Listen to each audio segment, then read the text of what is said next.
મારું નામ પ્રીતિ અજય પ્રતાપ ગઢવાલા છે. હું આંગણવાડી વર્કર બેન છું અને આપણા વલસાડ જિલ્લાના આંગણવાડીના ભારતીય મજદૂર સંઘની હું લીડર છું. આજરોજ તમે કઈ માંગણીને લઈને આવ્યા? અમે ખાસ તો આજરોજ વારે ઘડીએ અમે સરકારશ્રીને નમ્ર વિનંતી કરીને થાકી ગયા છે.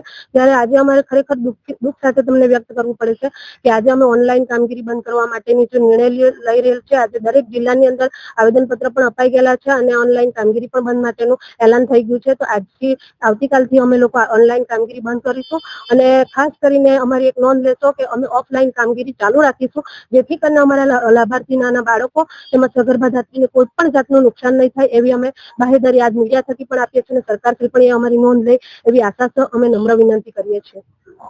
જે તમે ઓનલાઈન કામગીરી હમણાં બંધ કરી દીધી છે, તેમાં તમારી જોડે કેટલી મહિલાઓ અને કેટલી આંગણવાડીઓ જોડાયા છે? આજ રોજ અમારે ત્યાં 10 થી 12 સેજા અને ઘટક અમારા ઘટક 1, 2, 3 અહીંયા વલસાડ તાલુકાની બહેનો જોડાયેલ છે. આજે તમે જોઈ શકો છો કે ઘણી મોટી સંખ્યામાં દરેક બહેનો અમારે ત્યાં હાજર છે અને દરેક બહેનોને એવી આશા છે કે ઓનલાઈન કામગીરી બંધ કર્યા પછી પણ જો સરકાર અમારું નહીં સાંભળે તો આગામી દિવસોમાં જે અમારા સંગઠનો જે કઈ નિર્ણય લેશે એ પ્રમાણે અમે ચાલીશું.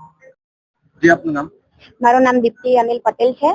હું ભારતીય મજદૂર સંઘમાં વલસાડ જિલ્લાની મહામંત્રી છું. આજરોજ તમે કઈ માંગણીને લઈને આવ્યા?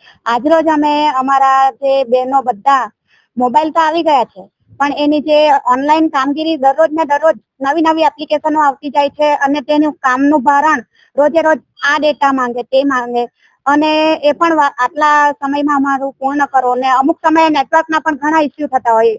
અમુક ઘણી આંગણવાડી એવી છે કે ત્યાં નેટવર્ક જ નહીં આવતું હોય, તો તેવા પણ અમારા ઘણા એવા બધા પ્રશ્નો છે ને દરરોજ બધી આવી નવી નવી એપ્લિકેશનો એ લોકો લાવતા જ રહે છે અને ઓનલાઈન કામગીરીનું પણ ભારણ છે. સાથે અમે ચોપડા પણ લખતા છે અમારા રજીસ્ટર ને એવું તેવું પણ. તો આગામી દિવસોમાં જો તમારી માંગણી પૂરી કરવામાં નહીં આવે તો કેવા પ્રકારના પગલાં લેશો? આગામી દિવસોમાં જો અમારી આ માંગણી પૂરી કરવામાં નહીં આવે તો અમારા જે BMS થકી જે નિર્ણય લેશે તેને અમે માન્ય રાખીશું.